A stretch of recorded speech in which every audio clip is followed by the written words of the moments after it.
নমস্কার বন্ধুরা, চম্পাস কিচেনে সবাইকে স্বাগত জানাই। গতকাল ছিল জামাই ষষ্ঠী, আর জামাই ষষ্ঠীর স্পেশাল রেসিপি ছিল বাসন্তী পোলাও। চাল এবং জলের সঠিক পরিমাপ ইউজ করে একদম পারফেক্ট ঝরঝরে বাসন্তী পোলাও আমি কি করে তৈরি করি, চলো তার রেসিপিটা চটপট দেখে নেওয়া যাক।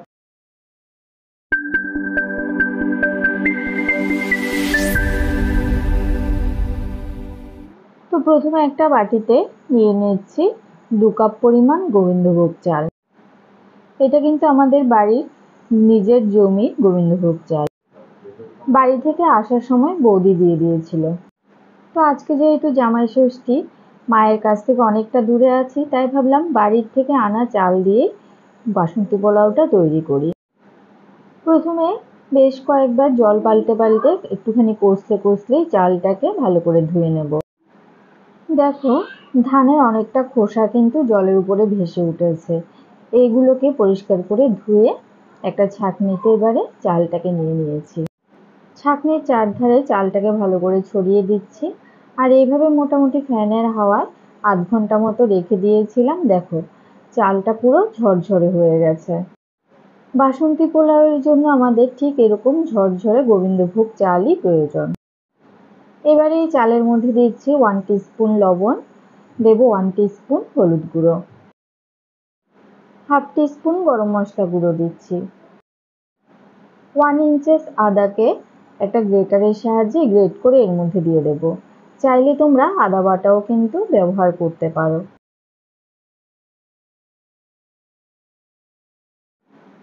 দিচ্ছি 3 টিস্পুন পরিমাণ চিনি। নুন মিষ্টিটা অবশ্যই যে যার স্বাদ বুঝে ব্যবহার করবে। 1 টেবিল স্পুন ঘি দিয়ে এবারে সমস্ত উপকরণ খুব ভালো করে চালের সাথে মিশিয়ে নেব। চালের সাথে সমস্ত কিছু ভালো করে মিশিয়ে নেওয়া হয়ে গেছে। এটাকে এবারে 10 মিনিট রেখে দেব। 10 মিনিট পরে গ্যাস জ্বালিয়ে একটা কড়াই গরমে বসিয়ে দিচ্ছি।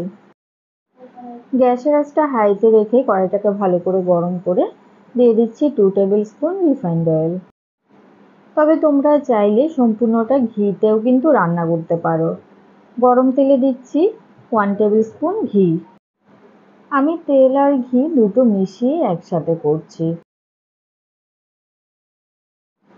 এবারে এর মধ্যে দিচ্ছি কিছু গোটা গরম মশলা, আর দেব দুটো তেজপাতা। লো ফ্লেমে কয়েক সেকেন্ড নাড়াচাড়া করে ফোড়নের মশলাগুলোকে ভেজে নিচ্ছি। এবারে কিছুটা কাজু আর কিশমিশকেও ভেজে নেব। বাইরে যা গরম পড়েছে, এই গরমে তেল মশলা কিন্তু কম খাওয়াই দরকার। তাও স্পেশাল দিনগুলোতে তো সবারই ইচ্ছে করে টুকটাক কিছু রান্না করতে, তাই যতটা সম্ভব কম তেল মশলা দিয়েই কিন্তু আমি আজকে রান্নাটা করার চেষ্টা করছি। আগে থেকে মশলা মাখিয়ে রাখা গোবিন্দভোগ চালটা দিয়ে দিলাম। এবারে গ্যাসের আঁচটা মিডিয়াম টু হাইতে রেখে অনবরত নাড়াচাড়া করে চালটাকে মোটামুটি 5-6 মিনিটের মতো ভেজে নেব। এইভাবে নাড়াচাড়া করতে থাকবে যখন দেখবে চাল ফুটে উঠেছে, হলুদ আর আদার কাঁচা গন্ধটা চলে গেছে, তার মানে চাল ভাজা কিন্তু খুব সুন্দর করে হয়ে গেছে। আমি এই কাপটাতে মেপে 2 কাপ চাল নিয়েছি। এর ঠিক ডবল পরিমাণ জল, মানে 4 কাপ জল এখন আমি ইলেকট্রিক কেটেলের মধ্যে গরম করে নিচ্ছি। জল গরম হতে হতে এদিকে দেখো চালটা কিন্তু খুব সুন্দর করে ফুটে উঠেছে। এবারে গরম জলটা এর মধ্যে ঢেলে দিচ্ছি। বাসন্তী পোলাওতে এই জিনিসটা মাথায় রাখতে হবে, চাল এবং জলের পরিমাণ কিন্তু চালের দ্বিগুণ জল হবে। 4টে চেরা কাঁচা লঙ্কা দিয়ে দিয়েছি। সবকিছুকে ভালো করে জলের সাথে মিশিয়ে গ্যাসের আঁচটা হাইতে করে দেব। গরম জল ব্যবহার করার জন্য জলটা কিন্তু চালের মধ্যে দেওয়ার সাথে সাথেই ফুটে উঠেছে। আর যখন এইভাবে জল ফুটতে থাকবে তখন গ্যাসের আঁচটা একদম লোতে করে দেবে। তারপরে এটাকে 10 মিনিটের জন্য ঢেকে দিতে হবে। আমাদের চ্যানেল চম্পাস কিচেনের রেসিপিগুলো যদি তোমাদের ভালো লাগে তাহলে অবশ্যই চ্যানেলটাকে সাবস্ক্রাইব করে নেবে এবং পাশে থাকা বেল আইকনটাকে প্রেস করে দেবে। এতে করে যখনই আমি নতুন ভিডিও আপলোড করব সাথে সাথেই নোটিফিকেশন তোমাদের কাছে পৌঁছে যাবে।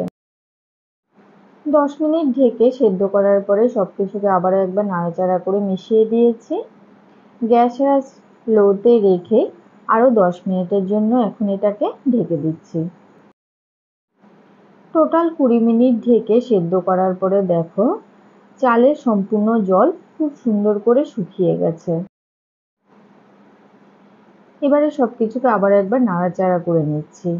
আর নাড়াচাড়ার কাজটা অবশ্যই হালকা হাতে করবে, চালগুলো যেন ভেঙে না যায় সেদিকে অবশ্যই লক্ষ্য রাখবে।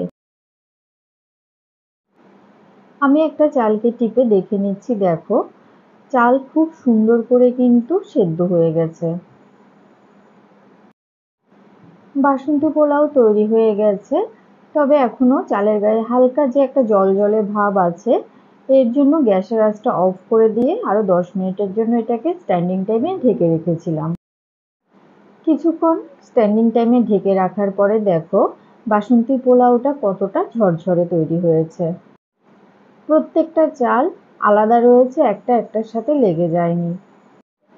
তো বন্ধুরা, আজকের রেসিপিটা তোমাদের কেমন লাগলো অবশ্যই কমেন্ট করে জানাবে। ভালো লাগলে লাইক করবে আর তোমার বন্ধুদের সাথে ভিডিওটাকে শেয়ার করতে কিন্তু একদম ভুলবে না। এতক্ষণ আমার পাশে থেকে ভিডিওটা দেখার জন্য অনেক অনেক ধন্যবাদ। ভালো থাকবে, সুস্থ থাকবে। পরের ভিডিওতে আবার দেখা হবে। বাই।